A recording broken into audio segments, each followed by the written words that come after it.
Good afternoon, everyone. Am I audible? Yes, sir, you are audible. Nice, great.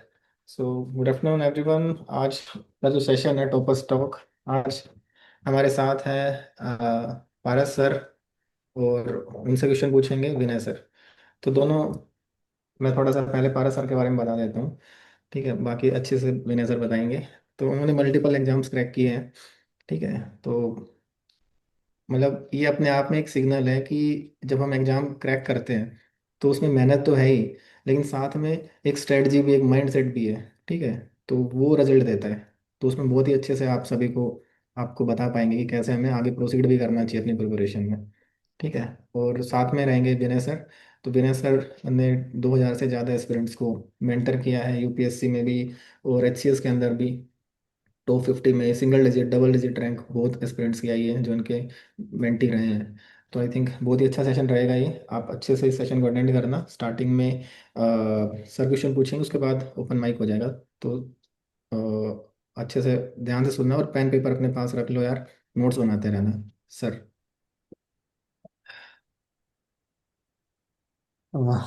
Thank you sir. सबसे पहले तो I welcome Paras sir. Sir please. देखो sir के बारे में आज मैं आपको बताऊंगा, मतलब कि इतना काफी सर ने अचीव किया है। आप देखो, सर ने पहले एसएससी क्लियर किया, गेट क्वालिफाई किया, आईएम मानी कैट क्वालिफाई किया, साइंटिस्ट का एग्जाम क्वालिफाई किया सर ने, यूपीएससी के 3 इंटरव्यू दिए हैं, और एचसीएस को भी 2 बार क्लियर किया है सर ने। पहले एटीओ सर सेलेक्ट हुए, अब फाइनली सर एसडीएम सेलेक्ट हुए एचसीएस एग्जीक्यूटिव ब्रांच में। तो sir, we welcome you on the UPSC Akhada. काफी रिच एक्सपीरियंस है सर का। और इसमें आज हम आपके साथ होलिस्टिक सेशन सर पूरा बताएंगे आपको क्या अप्रोच है। कुछ क्वेश्चन हम भी सर से पूछेंगे, और लास्ट में जितना टाइम परमिट करेगा तो उतना आपके भी कुछ क्वेश्चंस लेंगे। Sir. Thanks thanks Vinay. Thank you so much. तो आपने इंट्रोडक्शन दिया मेरा जैसे, तो सबसे पहले तो मैं एस्पिरेंट्स को यही बताना चाहूंगा कि कोई भी एग्जाम जो आप प्रिपेयर कर रहे हैं जिसके लिए, उसमें एक तो डेडिकेशन तो जरूरी है ही, साथ में आपको सेल्फ बिलीफ सबसे ज्यादा इम्पोर्टेंट होता है। जितने भी मैंने एग्जाम्स क्लियर करे, ऑलमोस्ट 15+ गवर्नमेंट जॉब एग्जाम्स, या जैसे भी गेट कैट आपने बताया, वो सब मैंने क्लियर कर रखा है। तो उसमें मेरा ये रहता था जब भी मैं एग्जाम में बैठता था कि I will clear this anyhow. Hmm. तो अब हम थोड़ा सा, मतलब मैं जानना चाहता हूँ कि बच्चे जो कनेक्टेड हैं वो क्या फ्रेशर्स हैं या पहले भी अटेम्प्ट्स दिए हैं। सर यही मैं बता रहा था, मतलब कि ना जैसे क्वेश्चन भी उसी तरीके से फ्रेम किए हैं। जैसे हाँ। इस मिक्स क्राउड है, कुछ फ्रेशर ही हैं अभी फर्स्ट टाइम ही में भी, जो एचसीएस हम एक्सपेक्ट कर रहे हैं 2-3 महीने में आएगा, है ना। तो फ्रेशर्स। कुछ तो फ्रेशर हैं सर बिल्कुल, और कुछ ऐसे भी हैं जो 2-3 अटेम्प्ट से सर अपना मान लो प्री नहीं हुआ किसी का, या फाइनल सिलेक्शन में नहीं कर पाए। तो हम्म। दोनों को थोड़ा एड्रेस करेंगे, उनके दोनों की डिफिकल्टीज जो है सर। तो ऐसे ही करते हैं सेशन को ना, थोड़ा इंटरेक्टिव, या फिर आप क्वेश्चंस आप पूछ सकते हैं, या फिर आप बताओ, मैं डायरेक्टली ठीक है स्ट्रेट। सर, मैं एक बार या तो पूछ लेता हूँ एक दो, फिर बीच में आप और उसमें ऐड करते चलना, ऐसे कर लेंगे ना। ठीक। तो सर जैसे कि पहला क्वेश्चन का आपने आंसर किया ही है, थोड़ा इस पे मैं और एलोबरेशन चाहूंगा। आपने जो 15 से भी ज़्यादा एग्जाम क्लियर किए हैं, गवर्नमेंट एग्जाम्स, तो आपने एक हिंट दे दिया कि भाई मैं जिस एग्जाम में बैठता था तो मैं सोच, मेरा टेम्परामेंट ये रहता था कि एग्जाम को क्लियर करना है। हम्म। तो अगेन एक कॉमन स्किल, इस पे थोड़ा एलोबरेट कर दो, पढ़ने के तरीके से या फिर एटीट्यूड के तरीके से, कि वो क्या कॉमन स्किल है जो आप इतने मल्टीपल एग्जाम क्लियर कर पाए हो। देखो, सबसे पहले तो हमें कोई भी एग्जाम जो टारगेट करते हैं, सबसे पहले तो सिलेबस उसका डिटेल में जानना बहुत जरूरी होता है कि है क्या, किस चीज के लिए हम पढ़ रहे हैं। मैंने सेबी का भी क्रैक किया, तो SEBI is totally different from my background. I am BTech computer engineering. और फिर जैसे यूपीएससी के लिए पढ़ रहा था, तो उसमें आर्ट्स के सब्जेक्ट आते हैं, इकोनॉमिक्स वगैरह ये सब आते हैं, साइंस टेक भी आता है, लेकिन अकाउंटेंसी और कॉमर्स ये सब नहीं पढ़ाया जाता उसमें। तो उसके लिए मैंने ये सोचा, अपने आप को टारगेट दिया कि 1 मंथ के अंदर मैं अच्छे से इसको करूंगा, और फिर डिस्ट्रैक्शन नहीं चाहिए मन में कुछ भी। अगर एक बार आपने टारगेट लिया है, आपने अच्छे से सिलेबस रीड किया है, उसके बाद आप अच्छे से वो बना लीजिए अपना कि क्या क्या आपको पढ़ना है, और फिर उस पे पूरी पूरी तरह लग जाइए, फिर छोड़ दीजिए बाकी सब कुछ। तो ये एक मेन फंडा होता है कोई भी एग्जाम क्लियर करने का। मतलब फिक्स जो भी सिलेबस है या पीवाईक्यू आप दोनों हाँ, एक। पीवाई क्यू तो ठीक है, वो तो मैं पहला स्टेप बता रहा हूँ कि एक सिलेबस आप अच्छे से देख लें, उसके बाद स्टैंडर्ड बुक्स देख लें कि कौन सी मुझे रीड करनी है, फिर आता है आपका पीवाई क्यू। और ये टारगेट फिक्सिंग वाला कैसे सर इसमें मतलब? हाँ, टारगेट जैसे मान लो मुझे पता था कि एक मंथ में मैं कर पाऊंगा, वो सबको अपना अपना पता होता है। तो अगर जो बिल्कुल फ्रेशर्स हैं तो थोड़ा टाइम ज्यादा लग जाएगा, कोई बात नहीं, कोई इशू नहीं है। हमें 3 मंथ्स लग जाएंगे किसी एग्जाम को प्रिपेयर करने में, या 6 मंथ लग जाएंगे, तो आप दे सकते हैं एज ए फ्रेशर उतना टाइम।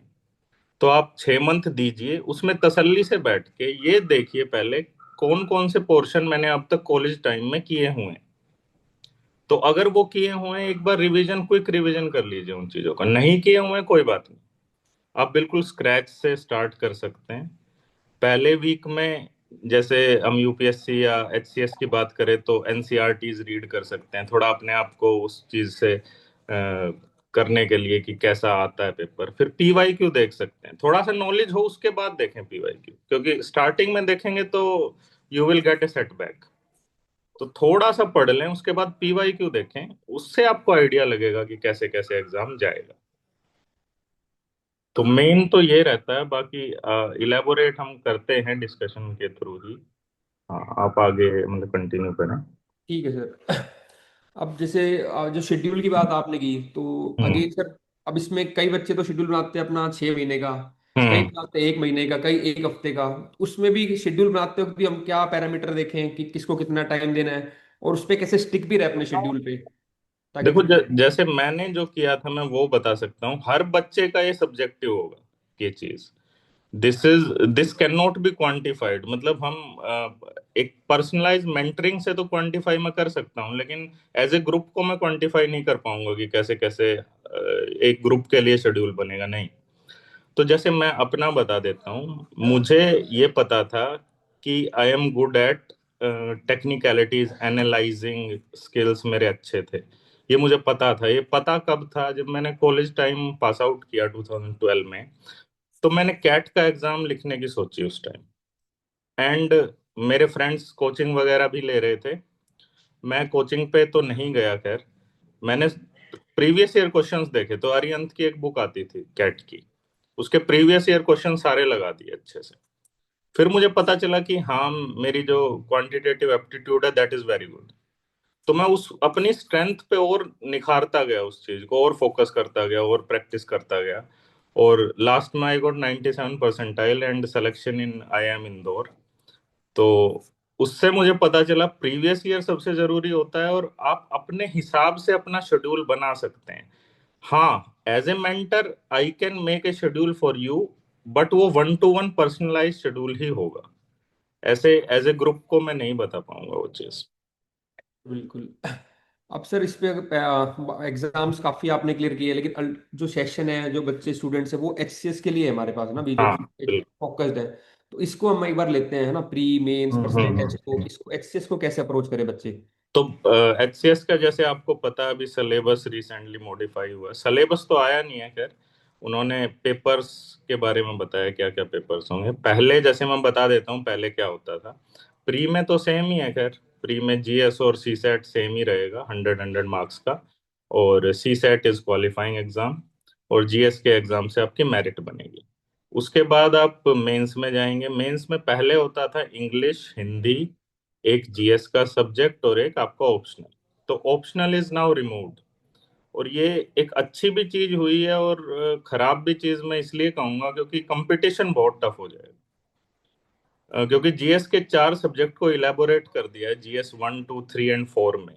GS में एवरेज मार्क्स ही यूजुअली आते हैं 90 to 100 के बीच में रहते थे पहले, जब 200 का पेपर होता था। तो हमारे जो बैच में जो topper, one of the toppers थी, उनके 126 थे, और उसके बाद आई थिंक 105 106। मतलब वो 15 20 नंबर का गैप ही था दोनों के बीच में। और आई गॉट अराउंड 95। तो उतने ही रहते हैं, आपको बहुत फाइट करना पड़ेगा। अब ये जो नया पैटर्न आया, तो इस पैटर्न में 4 जीएस के सब्जेक्ट हैं। GS 1 2 3 4, 100 marks each. इंग्लिश का है, हिंदी का है, 100 मार्क्स ईच। तो ये टोटल 600 मार्क्स का हो जाता है, एंड 75 फॉर योर इंटरव्यू। तो सिलेबस अभी आ जाएगा एज पर नोटिफिकेशन। और यही लग रहा है कि यूपीएससी के पैटर्न पे ही रहने वाला है एग्जाम। लेकिन टफ रहेगा ये, मतलब कंपटीशन टफ रहेगा, एग्जाम में नोट भी tough, competition will be more. तो उसको थोड़ा सा हम आगे डिस्कशन में इलेबोरेट करेंगे उस चीज को। ठीक है सर। जी। और सर एक जो जैसे मान लो कई बच्चे ज़्यादातर वो है, थर्ड अटेम्प्ट हो गया, फोर्थ हो गया, सेकंड हो गया, अब वापस एग्जाम आने वाला है। अब वो वापस अपने आप को रेजुनोवेट या फिर वापस कैसे रीइग्नाइट करेगी इस बार हम, यानी कि आप ऐसे मानो कि ये स्टैग्नेशन से सिलेक्शन तक वो जो वो कैसे करें, अब वो स्टैग्नेट आ रहा है, तो उसको ये स्टैग्नेशन को सिलेक्शन में कैसे कन्वर्ट करें अब बच्चे। बिल्कुल वीना जी, ये जो क्वेश्चन है ये बहुत ही अच्छा है और बहुत ही पर्सनल टू मी। क्योंकि मैंने फर्स्ट अटेम्प्ट यूपीएससी का दिया था 2013 में, and I got interview in that very first जी। अटेम्प्ट। और उस टाइम एक चीज मैं बताना चाहूंगा, मैंने सिलेबस भी पूरा कवर नहीं किया था, मतलब दैट वाज वेरी स्ट्रेंज। और वो इसलिए हो पाया कि 2013 में सिलेबस चेंज हुआ था, पूरा रिवैम्पिंग हुई थी यूपीएससी सिविल सर्विस एग्जाम की। तो उतना, मतलब एक, अगर आप मतलब ऐसे देखो कि एनालिसिस एनालिटिकल स्किल जिसके अच्छे हैं, वो फिर अचानक से कुछ भी गूगली आए उसको कर सकता है। तो इस चीज में मेरा बिलीफ था कि मैं कर पाऊंगा, कोई बात नहीं। मैंने ये नहीं किया। जब तक करो, जब तक एग्जाम अगले दिन है, उससे पिछले दिन तक तो आप सब कुछ करो। लेकिन जिस दिन एग्जाम है उस दिन कुछ मत करो, जितना हो गया उस पे माइंड सेट ये रखो कि आई विल क्लियर। मैं थोड़ा सा स्टोरी बता देता हूँ। जीएस 1 का एग्जाम था, जीएस 1। उस टाइम 25 क्वेश्चन आते थे, 2013 में पहली बार ही था। वो मैंने भी दिया पच्चीस था क्वेश्चन हाँ हाँ हाँ। तो 25 क्वेश्चन में से 8 क्वेश्चन मैं अटेम्प्ट ही नहीं कर पाया due to shortage of time. लेकिन मुझे ये जरूर पता था कि अगर मेरी स्पीड इतनी तेज है कि अगर मैं अटेम्प्ट नहीं कर पाया तो बहुत से लोग नहीं कर पाए। तो ये आपको जानना जरूरी है, अपनी स्ट्रेंथ्स। तो मैंने उस चीज से कुछ नहीं सोचा कि कोई बात नहीं। पहले 2 पेपर में, जीएस 1 और 2 में मेरे काफी छूट गए थे। 3 4 में मैंने सोचा कि कुछ लाइंस में लिख ही दूंगा, चाहे 25 क्वेश्चन है, मुझे कोई फर्क नहीं पड़ता। तो वो लिख दिया, and it was very shocking कि जो एग्जाम यूजुअली पहले अटेम्प्ट में प्री भी नहीं क्लियर होता है, मैंने उसका मेन स्टेज क्लियर कर लिया था विदाउट दैट मच नॉलेज। मैंने फोकस क्या किया, जो पढ़ा उसकी रिवीजन अच्छे से करी थी। जो नहीं पढ़ा वो कोई बात नहीं, छोड़ दिया। लेकिन जो पढ़ा है वो बिल्कुल क्रिस्टल क्लियर होना चाहिए उस चीज। ये बिल्कुल ठीक है सर। दो बातें हैं, एक तो एटीट्यूड वाली बात की, हम्म। एक दिन से पहले तक तो आपने मेहनत की और उस दिन आपका टेम्परामेंट ये था भाई क्लियर करना बस। है या जो भी है। सेकंड रिवीजन सर, ये है मतलब बहुत ज्यादा हम भी करते हैं, 10 किताबें पढ़ लेंगे, आज फिर नई यूट्यूब पे उसी तरीके का देख लेंगे वीडियो, फिर नया फ्लो चार्ट पढ़ लेंगे अपने सोर्स को, ये मतलब हम तो सर अब देख रहे हैं ना डेली, जब हम तैयारी करते थे और अब में इतने सोर्स जब डाइवर्जेंस हो गए हैं, हाँ तो बिल्कुल बच्चा होगा। भी बहुत आज मतलब किसी ने अलग तरीके से पीपीटी प्रेजेंट कर दी तो वो पढ़ लेगा, कंटेंट वही है। तो ये आपके लिए बहुत इंपॉर्टेंट है जो सर ने बताया कि रिवीजन पे फोकस करो। और सर इसी से एक क्वेश्चन नेक्स्ट जो मेरा आ रहा है, आपने बड़ा अच्छा बताया ये सर, मैंने अभी पिछले हफ्ते वीडियो बनाई थी, उसमें भी मेरे को थोड़ा एक एनालिसिस था कि जब भी कोई पैटर्न चेंज होता है, यूपीएससी में 2013 का मेंस हुआ था, अब एचसीएस लेके आ रहा है, तो बिल्कुल। कहीं ना कहीं सर वो एक lighter medium to easy level पे जाएंगे, क्योंकि फर्स्ट टाइम वो लोग पेपर फ्रेम कर रहे होते हैं। इसके बारे में कुछ थोड़ा आप अपना एनालिसिस बताइए सर देखो, पेपर। फर्स्ट टाइम फ्रेम भी कर रहे होते हैं। और हमारी क्या आदत है, मतलब जैसे इंडियन माइंडसेट जो होता है ना, वो स्पून फीडिंग पे रहता है। तो बेशक हम कोचिंग ले रहे हैं या सेल्फ स्टडी कर रहे हैं, हम ये सोचते हैं कि भाई टीचर हमें बताएगा या किसी दोस्त हमें बताएगा कि क्या पढ़ना है क्या नहीं पढ़ना है। ये चीज ना करके, ये चीज ना करके हमें जो मैक्सिमम पढ़ सकते हैं वो पढ़ें एक तो, ठीक है। और उसके बाद जैसा कि मैंने कहा कि रिवाइज तो करना ही होता है आपको। और लास्ट में जब एग्जाम दे रहे हो अच्छे से दें उस चीज को। और अपने अपने ऊपर अपनी स्ट्रेंथ्स पे फोकस करें, वीकनेस जो है उस पे भी फोकस करना है। पहले तो स्ट्रेंथ आप फाइंड आउट कर लें कि ये मेरी स्ट्रेंथ्स हैं, ये सब्जेक्ट मेरे कोर सब्जेक्ट हैं जो मैं अच्छे से कर पाऊँ। उनमें फिर आप मात ना खाएं उस चीज में। और कई बार आपको सेटबैक लगता है, जैसे मैं पिछले क्वेश्चन का आंसर अभी दे रहा हूँ, वो कंटिन्यू ही कर रहा हूँ मैं इस चीज को, कि हाँ जी। आपने कहा था कि मान लो रिजल्ट आता है, सेटबैक लगता है, कुछ तो फ्रेशर्स हैं, कुछ एक्सपीरियंस्ड यहाँ पे स्टूडेंट्स बैठे हुए हैं। सेटबैक लगता है, बिल्कुल लगता है। फाइनल रिजल्ट जब आया 2013 का ही, तो मेरा लिस्ट में नाम नहीं था, तो पहले एक वीक तो बिल्कुल ऐसा हो गया कि क्या करें। लेकिन आपको विद इन 15 डेज आपका फ्री, फिर से फ्री है, तो आपके पास रिग्रेट करने का भी टाइम नहीं है, या ये सोचने का भी टाइम नहीं है कि क्या करना है। आप फिर उसी मोड में लगना पड़ता है। तो थोड़ा सा आप, मैं एस्पिरेंट्स को बोलना चाहूंगा कि मेडिटेशन अगर पॉसिबल हो सके ना उस चीज को ओवरकम करने के लिए, तो मेडिटेट करें थोड़ी देर के लिए। और ये सोचे कि failure is the first step to success.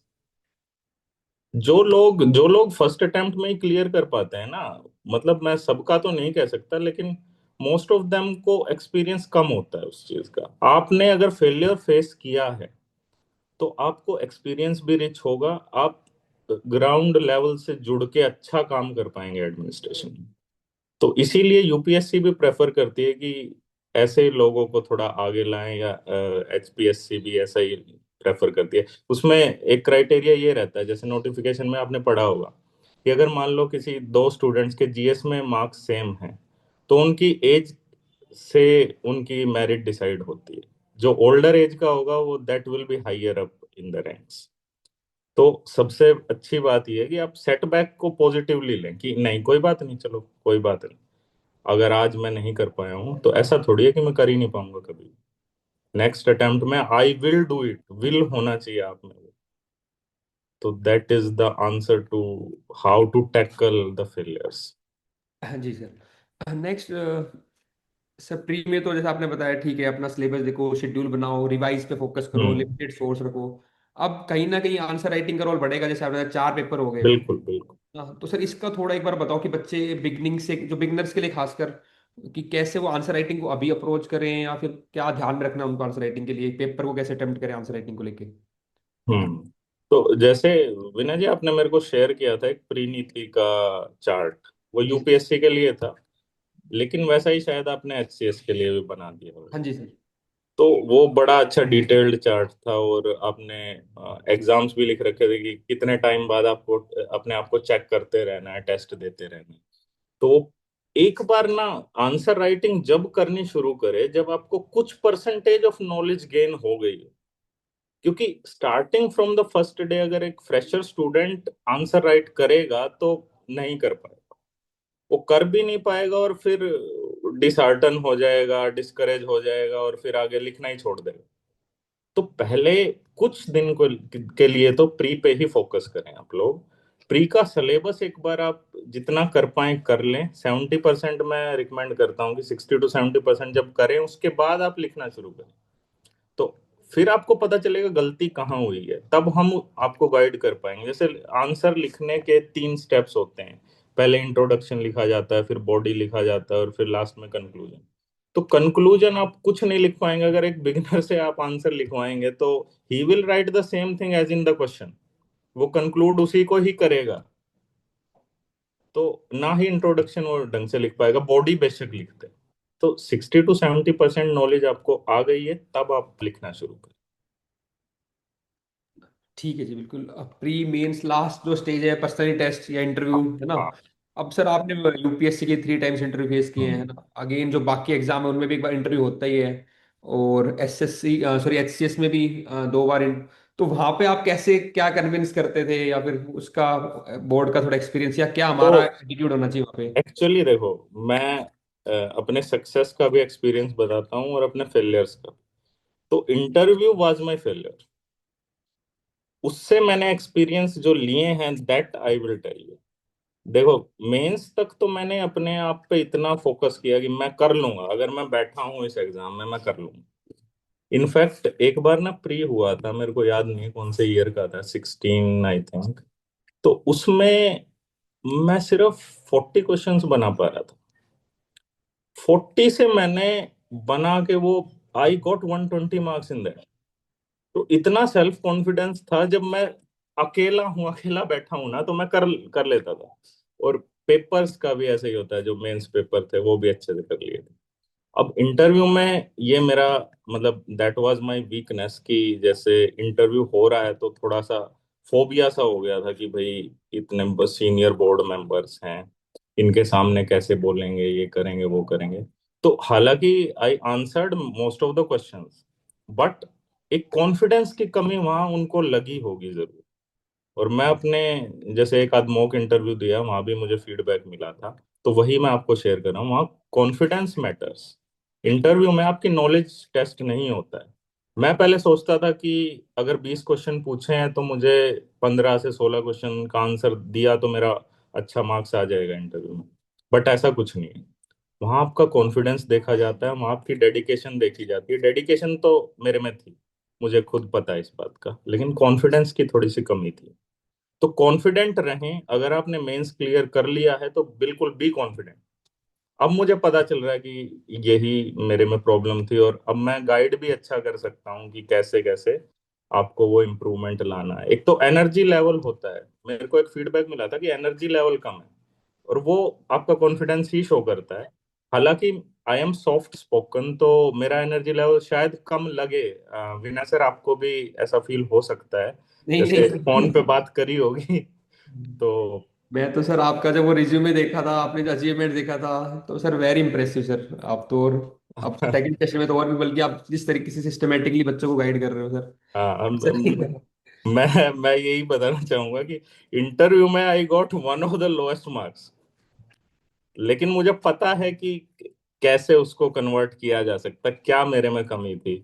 तो मतलब ये सब चीजें होती हैं कि कॉन्फिडेंस का खेल होता है सारा। वहां तक अगर आप पहुंचे हो तो आप में कॉन्फिडेंस होना चाहिए। वो अगर मेरे में नहीं था, दैट वाज माय फेलियर। और वहां जैसे यूपीएससी में I got 140 marks in each of the interviews. तो ये था। वो इंटरव्यू का ही रहेगा गैप तो, नहीं तो बाकी आपने रिटर्न में और हाँ, प्री। रिटर्न वाज हाँ। Good, return was good. चलो सर, मेरी तरफ से तो बस यही थे चार पांच क्वेश्चन है ना। बाकी अगर आप कुछ बताना चाहते हो या बच्चे अगर कुछ पूछना चाहते हैं ना। स्टूडेंट्स अगर कुछ पूछना हाँ जी चाहते सर, हैं तो देखें बिल्कुल। नमस्ते। आप चैट में भी लिख सकते हैं या सर से पर्सनली पूछ सकते हैं। अब I स्टूडेंट्स have के a हम क्वेश्चन ले question. लेते हैं, ताकि इंडिविजुअल आपको कोई दिक्कत आ रही हो सर उसमें हेल्प हम्म कर पाए आपको। हाँ जी, पूछिए। अनम्यूट Am I कर। audible? Yes yes. Sir, actually, I have written UPSC this time 2025 में, और ओके, नाइस। मैंने प्री क्लियर कर लिया था। Good good. मेंस लिखा था and mains was quite good, मतलब मेरे हिसाब से। But hmm. जब एग्जाम वो रिजल्ट आया तो मेरा लिस्ट में था नहीं roll number. Okay okay. I couldn't actually figure out की प्रॉब्लम क्या थी, कौन सा पेपर, बिकॉज मेरे अकॉर्डिंग मैंने काफी अच्छा गया था मेरा मेंस। हम्म और मेरा ऑप्शनल जूलॉजी है।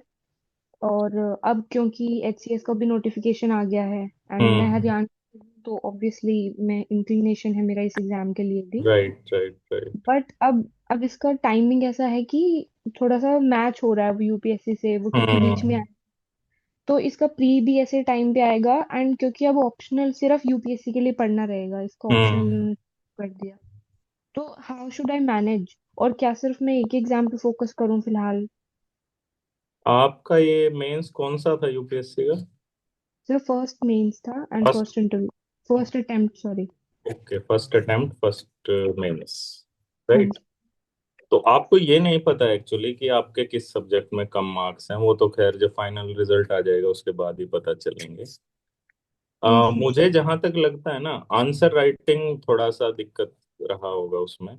और आपने एस्से जो है वो किस पे लिखा था? सर दो ऐसे एसेज हैं। ये अभी जस्ट याद नहीं है? टॉपिक एग्जैक्टली याद नहीं आ रहा है तो मुझे। कोई बात नहीं, कोई बात नहीं, ज्यादा स्पेसिफिक तो नहीं लिख दिया, क्योंकि अगर ज्यादा जैसे जूलॉजी की आप स्टूडेंट है और ज्यादा स्पेसिफिक टर्म्स अगर घुसा दी होंगी ना ऐसे में, तो मार्क्स कम रहते हैं। ये भी थोड़ा यस सा ध्यान रखना आगे से। ऐसे जब भी लिखें, जनरल लिखें और ज्यादा पर्सपेक्टिव्स कवर करें। जितने जी सब्जेक्ट आपने पढ़े हैं वो सारे सब्जेक्ट्स कवर होने चाहिए एक ऐसे में। That will be a full representative multidisciplinary essay, और तभी आपके अच्छे मार्क्स आएंगे। और ऐसे ही आपके जैसे GS 1 का मान लो आंसर राइटिंग कर रहे हैं या पेपर में आंसर लिख रहे हैं, तो उसमें भी एथिक्स आप इंक्लूड कर सकते हैं। वो शायद आपने नहीं किया होगा। डायग्रामेटिकली रिप्रेजेंट अच्छा सा करें, मैप्स की हेल्प ले सकते हैं। तो अगर ये सब किया है तो कुछ और प्रॉब्लम है, अदरवाइज ये मेन प्रॉब्लम फर्स्ट अटेम्प्ट में यही रहती है usually। Sir, actually value addition from my side was, मैंने हम्म मैप्स ड्रॉ किए हैं जैसे आईआर में, ज्योग्राफी में।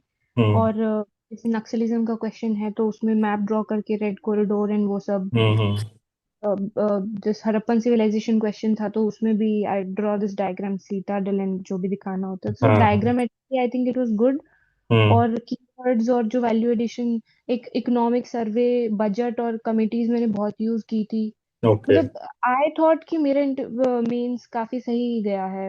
हम्म। ऑल माय फर्स्ट मेंस, मैं इतना ज्यादा जज नहीं कर सकती हूँ, बट जज। मुझे लग रहा था कि सही गया था। हाँ नहीं, थोड़ा सा ना मल्टी डिसिप्लिनरी नहीं होंगे आंसर्स, इस वजह से शायद हो सकता है। मतलब may maybe I am wrong.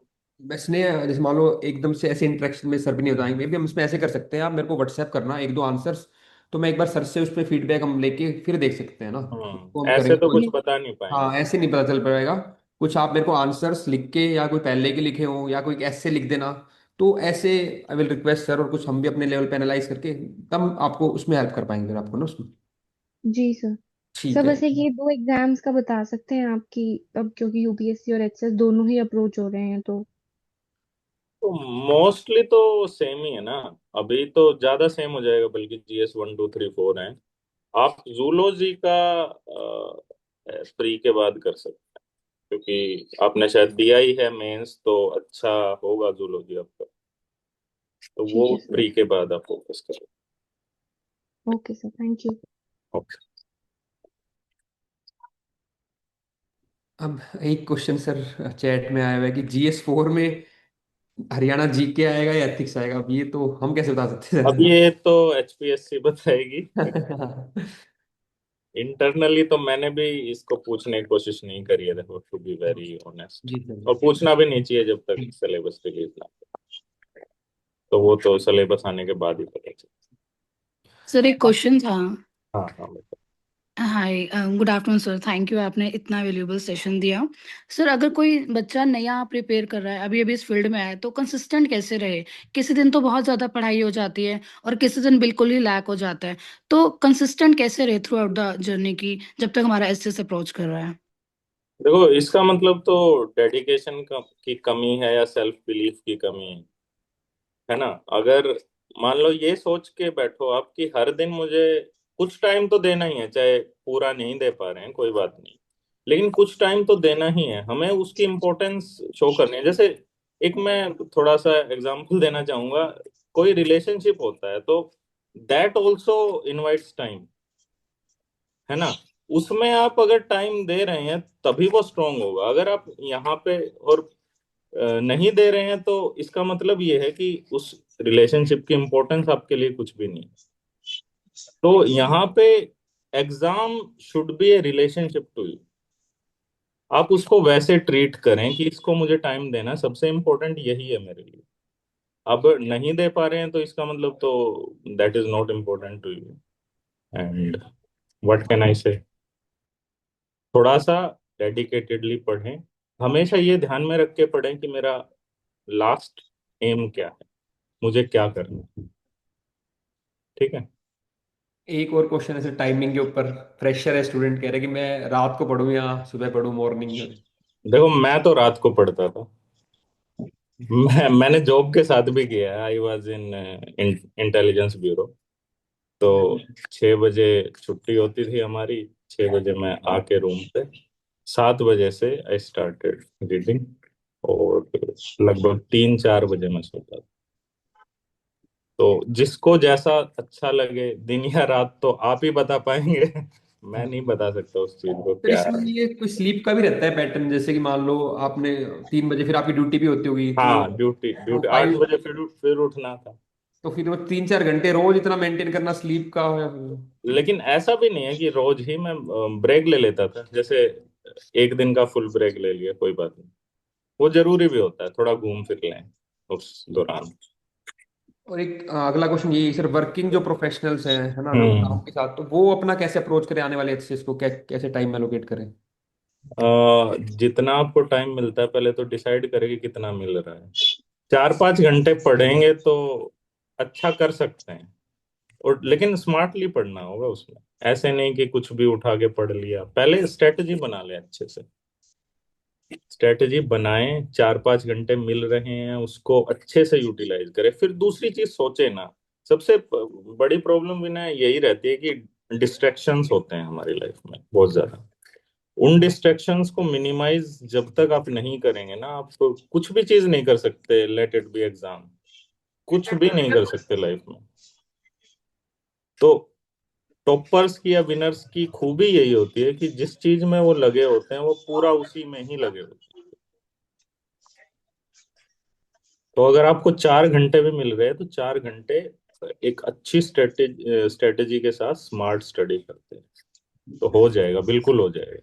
हाँ बिल्कुल हुआ है सर, आपने किया है और भी हमारे फ्रेंड आशीष जून सर हैं है ना, सब ये सब बिल्कुल जॉब के साथ ही गए इन्होंने अपनी सर्विस के साथ।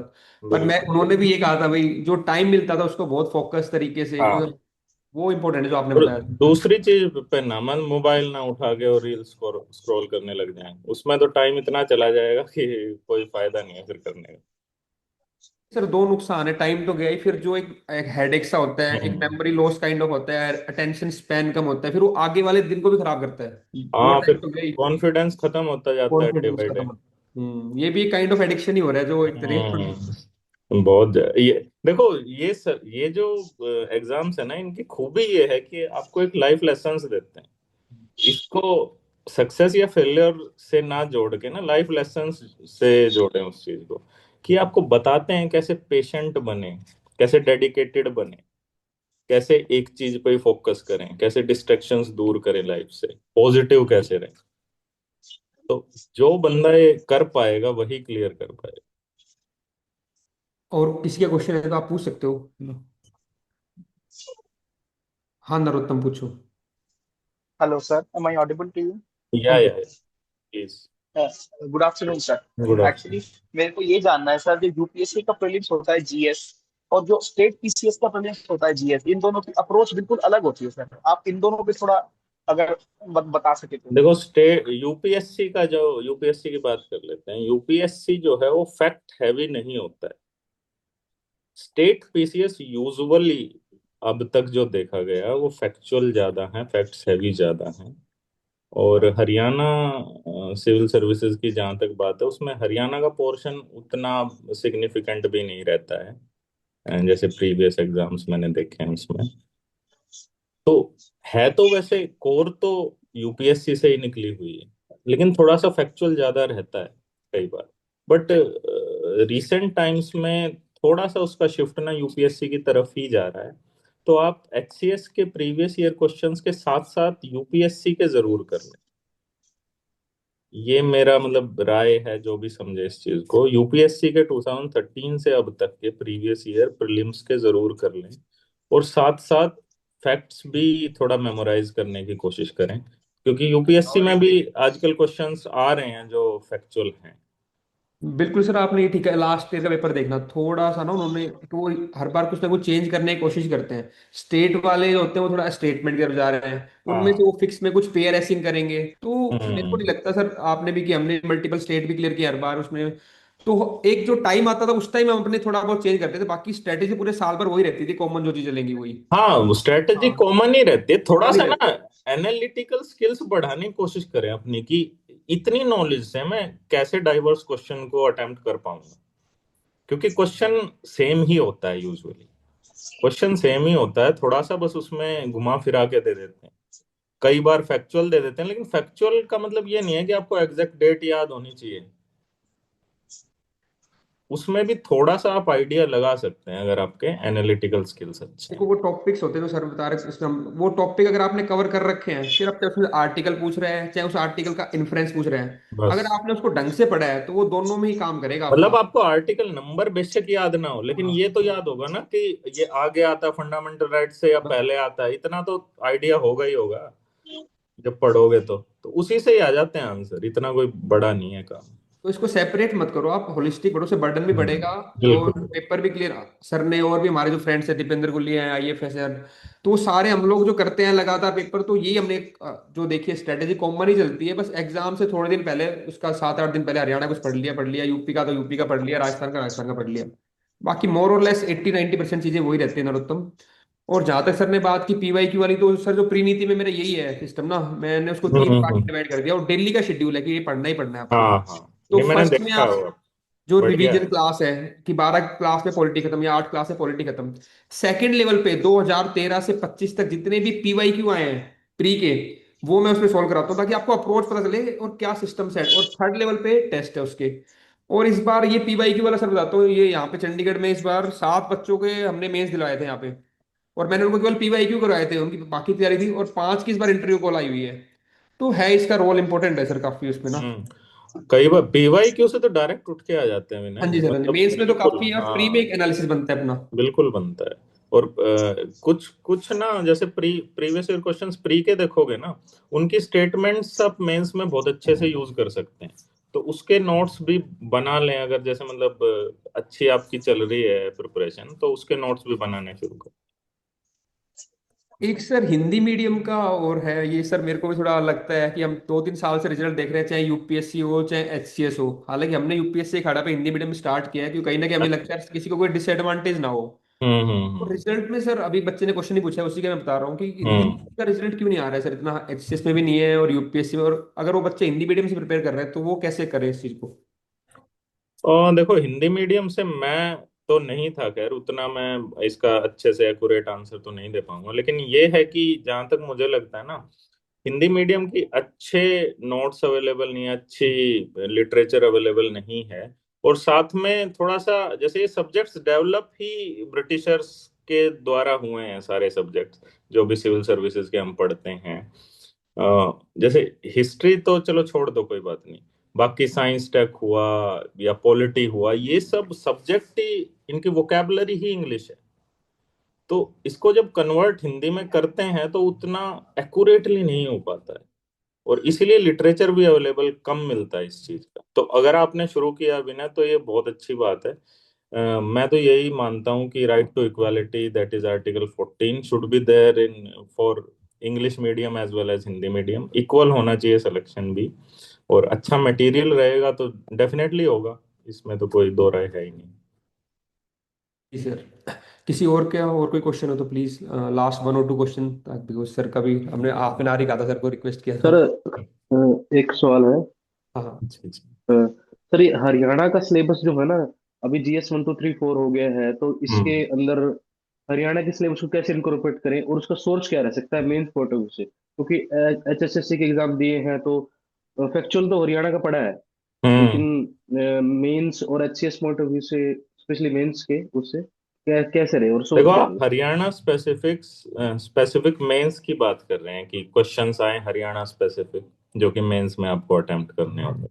तो उसके लिए तो जैसे इकोनॉमिक सर्वे होता है, हरियाणा का बजट होता है, और बाकी कुछ स्कीम्स होती हैं, तो वो सब सफिशिएंट रहेंगी। थोड़ा ज्योग्राफी देख लिया, हरियाणा का तो इतना वास्ट भी नहीं है ज्योग्राफी और हिस्ट्री, तो वो शायद विनय ने अच्छे से कवर भी करा रखा होगा। तो उतना नहीं आएगा जितना आप सोच रहे हैं कि एक सब्जेक्ट ही, एक पेपर ही पूरा हरियाणा स्पेसिफिक आ जाए, ऐसा तो शायद नहीं होगा। सिलेबस आने के बाद पता चल जाएगा, notification is round the corner, तब आपको पता चलेगा, तब एक सेशन ले लेंगे बिना, एक बार आ जाए। हाँ जी सर बिल्कुल, और मैं तो बल्कि रिक्वेस्ट ही करूंगा आपसे कि टाइम जब भी आपको मिले तो आप हमें एक बार इन्फॉर्म करके बच्चों को हम बता देंगे, तो जी टाइम टू टाइम अगर इनके सेशन होते रहेंगे तो एक स्ट्रेटेजी इनको सही मिलती रहेगी सर। Right right. हाँ जी। तो नमस्ते आई। सर। जी जी नमस्कार।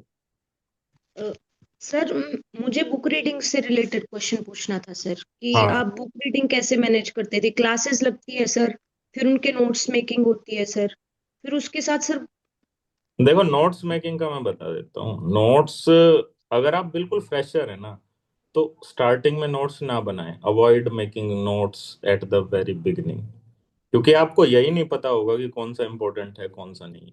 नोट्स में सिर्फ वही चीज लिखी जाती है जो इंपॉर्टेंट है, ना कि ट्रांसक्रिप्ट। अगर आप लेक्चर सुन रहे हैं, आप उसका ट्रांसक्रिप्ट लिख रहे हैं, that is not notes.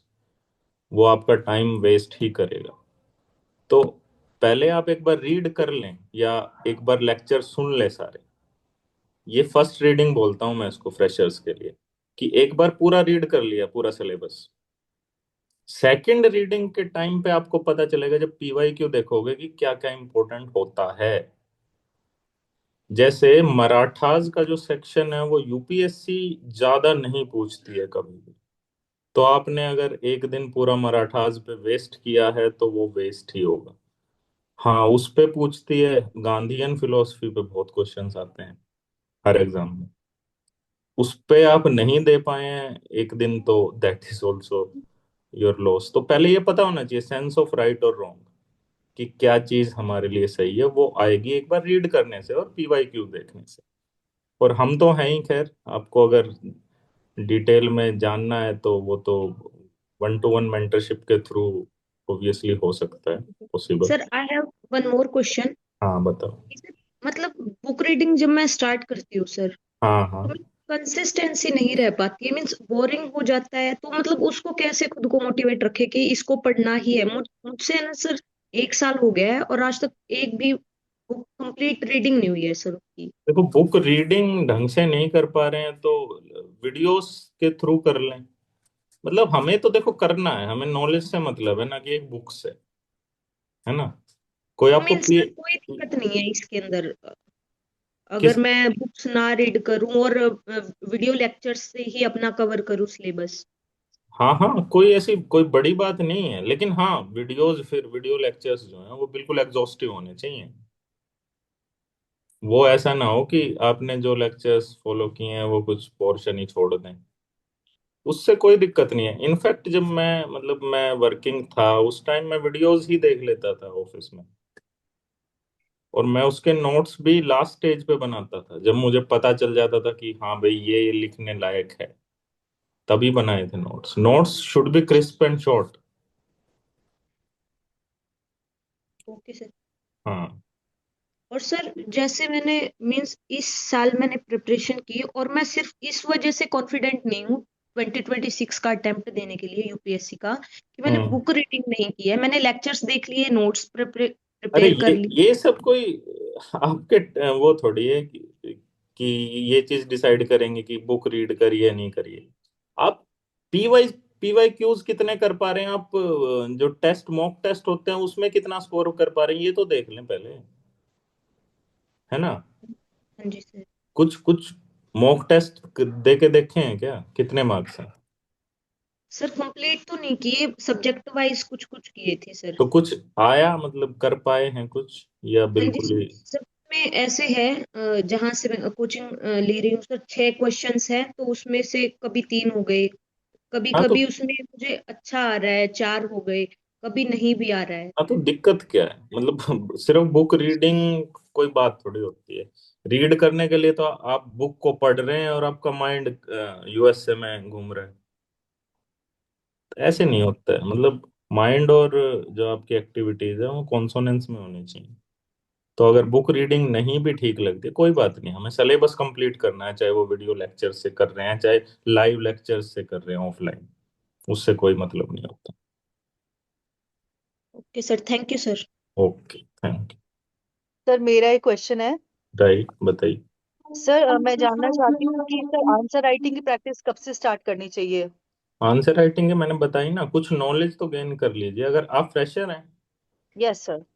Fresher हैं तो प्री का सिलेबस 60 to 70% कवर करने के बाद आप आंसर राइटिंग की सोचिए।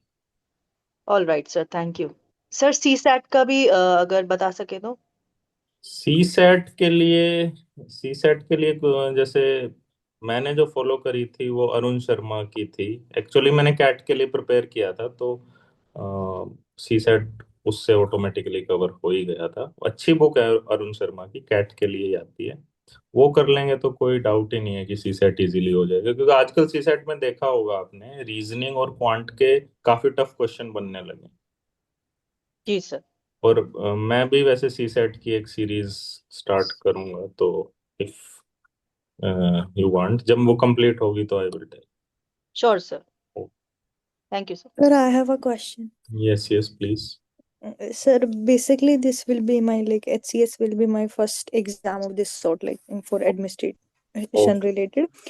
So I am, just a fresher. Like I have finished my coaching and I just gave, another exams like related, not related to the same. So what should be my approach like for the upcoming, HCS exam? So what As a exams have you already taken? like I gave, there was this exam of DD in Tehsildar. I gave that one. Like Mm-hmm. yeah. That is that Yes. is a very Yeah. different. So I have a good hold over the, GS part, but the thing Okay. is like I have not revised it, it's been 3 or 4 months, but I have been in touch like with it on and off.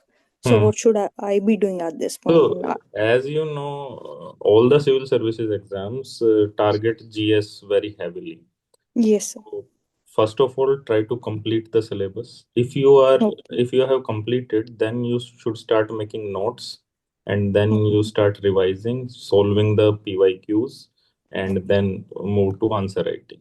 So, answer writing will be the last step. तो Sir, अगर आप when ये can कर we? पा रहे हैं, Okay. या So please. when can we expect the prelims exam of HCS? When can we expect? I think in April. Okay.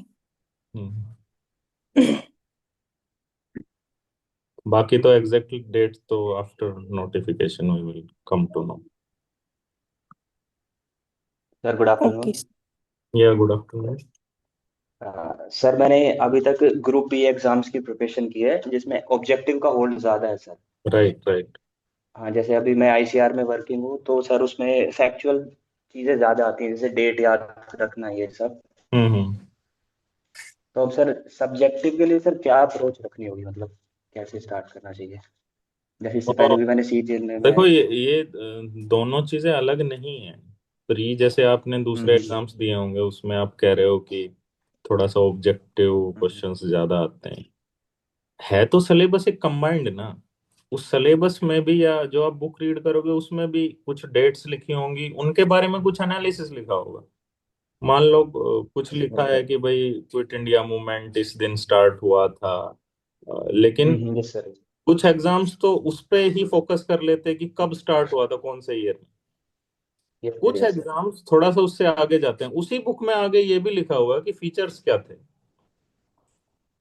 तो वो सब्जेक्टिव पार्ट हो गया। तो इसको अलग अलग लेके ना चलें, इसको कंबाइंड रीड करें आप, कंबाइंड जहां से भी कर रहे हैं, लेकिन एज ए होल। ऐसा नहीं है कि मुझे ऐसा तो नहीं किया था कि वो एग्जाम के लिए आपने लूसेंट उठा के और सिर्फ लूसेंट याद करके चले गए थे। उसमें फैक्चुअल लिखा होगा। नहीं, स्टैंडर्ड बुक्स जब आप पढ़ोगे तो फैक्चुअल के साथ साथ आपको सब्जेक्टिव नॉलेज भी होगी। ठीक है sir. Hello sir, am I audible? Yeah Audible.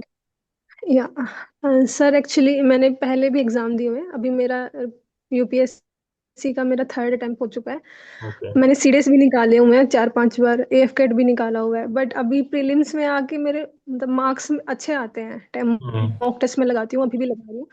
But main test जब होता है एग्जाम, तो वहां पे मेरे को मतलब 3-4 नंबर से हर बार रह जाता है। तो अब वो है, वो डर हो जाता है कि मेंस में आपको प्रॉब्लम है ना। आपका ऑप्शनल क्या रहा है यूपीएससी में? सर वो ऑप्शनल तो मैंने अभी एंथ्रो लिया हुआ है। सर प्री में है, इसको दिक्कत मॉक अच्छा, टेस्ट प्री के में नंबर है। है, फाइनल एग्जाम डे वाले दिन फाइनल एग्जाम पे नहीं हो पाता। अच्छा अच्छा मॉक टेस्ट हाँ में। जी सर, वो मतलब 2-3 नंबर का रह जाता है मेरा। तो वो मेरे को भी है कि आगे आनी है, आप शायद नेगेटिविटी आ जाती है। ज्यादा अटेम्प्ट पे फोकस करते हैं आई थिंक।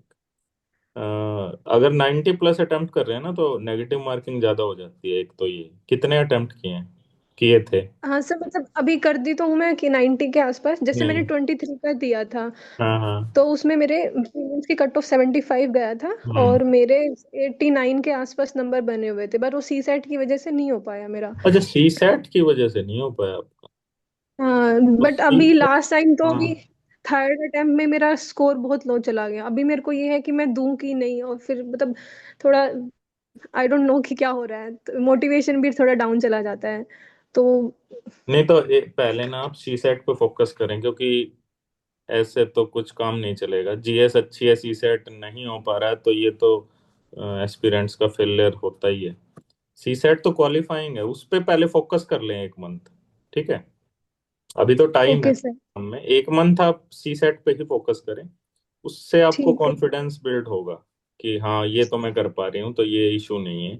अब जो है जीएस के लिए, एक तो मैं ये रिकमेंड करूंगा कि प्रीलिम्स में ज्यादा 90+ अटेम्प्ट करने की कोशिश ना करें, 80 to 85 के बीच में ही रखें। क्योंकि आपको शायद ओके सर। लगता है कि ये क्वेश्चन मैंने सही लगाया है, लेकिन यूपीएससी का पेपर जो है ना, ऐसा होता नहीं है। उसमें आप ठीक ठाक अटेम्प्ट करेंगे 81 82, तो नेगेटिव मार्किंग थोड़ी सी कम रहेगी, मुझे जहां तक लग रहा है आपकी ये प्रॉब्लम। और सर बात ये भी ठीक है, आप जितने एग्जाम देखते हैं तो कोई एग्जामिनर माइंडसेट क्या रहता है, 10 से 15 तो वो बहुत ऐसे डिफिकल्ट वाले हाँ, डालेगा। डिफिकल्ट डालेगा वो ही, तो डालेगा, उसमें नेगेटिव के चांस बहुत बढ़ जाते हैं। तो जो बहुत आपने एक बढ़िया। नंबर बताया 85 रेंज, वो ठीक है कि हम्म, 10 से 15 तो डालेगा ही डालेगा डिफिकल्ट, तो उसको बिल्कुल अवॉइड डालेगा। करो, बाकी 85 में खेलो अपना जो भी खेलना है। हाँ, ज्यादा करने की कोशिश करने में दिक्कत ही होती है फिर। Okay, thank you sir so much. I think सबके ठीक है। हो गए डाउट क्लियर। सर ने काफी हेलो टाइम दे सर। दिया है। हाँ हाँ, हेलो, नमस्ते सर। नमस्ते।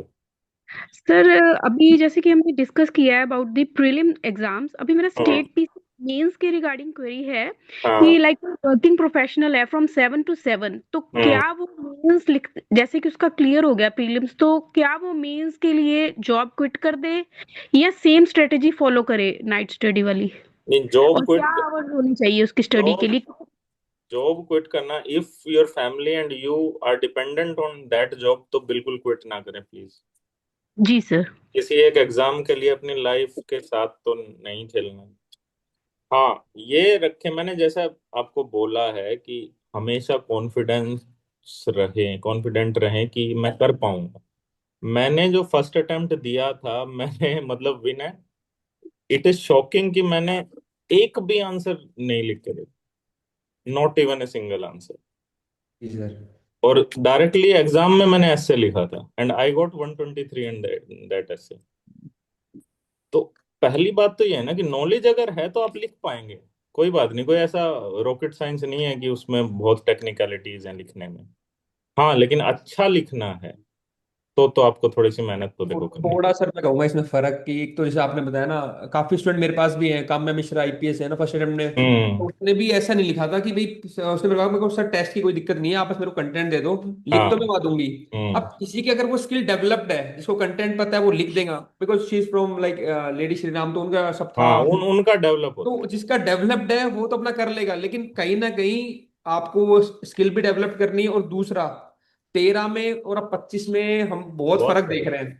अब बिल्कुल पेपर है। भरने से बाद जल्दी सिलेक्शन हो जाएगा, पहले हो जाता था कि पेपर पूरा भराए हम तो हो जाएगा सिलेक्शन, तो आपको उसको लाइटली नहीं लेना है, देखो, करना ही वो तो करना है। करना ही है, वो तो मैं कह ही रहा हूँ, हाँ लेकिन मैं इनको एनकरेज इस बात से कर रहा हूँ कि भाई अगर ना भी कर पा रहे हैं, बहुत ही दिक्कत है आपको, तो थोड़ा सा मतलब कम बिल्कुल बिल्कुल। टाइम भी देके आप निकाल सकते हैं उसे। ऐसी बात नहीं है कि नहीं निकलेगा। मीन्स जॉब कंटिन्यू ही रखे, साथ साथ में तैयारी करते रहे। मतलब मैं तो ये रिकमेंड करूंगा, बाकी वो तो आपकी चॉइस है कि अगर आप बिना जॉब के इजीली आपकी फैमिली और आप सरवाइव कर सकते हैं तो यू कैन क्विट। जी सर। हम्म। Thank you.